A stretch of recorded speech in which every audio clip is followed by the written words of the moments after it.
आंब्याचा सीझन आला आणि ही इझी मँगो फ्रूट कस्टर्डची रेसिपी मिस केली तर तुम्ही मोठी चूक कराल। चला बनवूया मँगो फ्रूट कस्टर्ड, तेही फक्त 15 मिनिटांमध्ये। एकदा हे कस्टर्ड तुम्ही खाल्लं ना तर यापुढे तुम्ही आईस्क्रीम आणि फालुदा खाणं देखील विसरून जाल।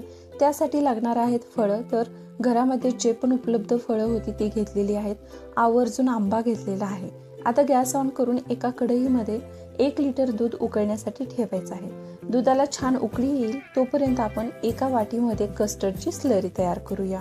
त्यासाठी नॉर्मल टेम्परेचरचं अर्धी वाटी इतकं दूध घेतलं।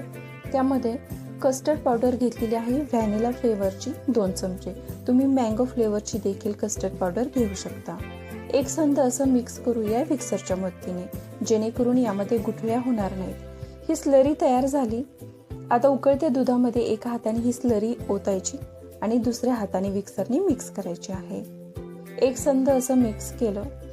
अर्धी वाटी इतकी साखर घालणार आहोत आणि साधारण 4 ते 5 मिनिटांकरता याला असंच गॅसवरती ढवळत ठेवायचं आहे।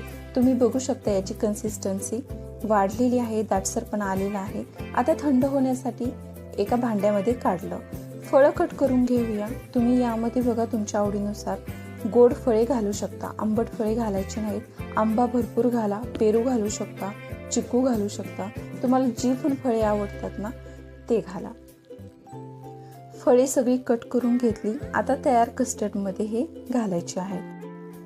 लहान मुलांसाठी ही रेसिपी आवर्जून तुम्ही घरी ट्राय करा, त्यांना खूप आवडेल आणि खायला तर इतकं टेस्टी लागतं ना, तुम्ही एकदा खाल्लं तर याची चव विसरणार नाही। सगळी फळं घातली। आता छान मिक्स करून घेऊया। अर्ध्या तासासाठी फ्रीजमध्ये थंड करण्यासाठी ठेवून देऊया। बघू शकता आपण 30 मिनिटांकरिता याला एकदम थंड करून घेतलं आणि छान असा क्रीमी कस्टर्ड आपला तयार आहे। दाटसर पण आलेला आहे। एका बाउलमध्ये काढून सर्व करूया। घरी नक्की ट्राय करा। रेसिपी आवडली असेल तर व्हिडिओला लाईक करा आणि चॅनेलला सबस्क्राईब करायला विसरू नका। धन्यवाद।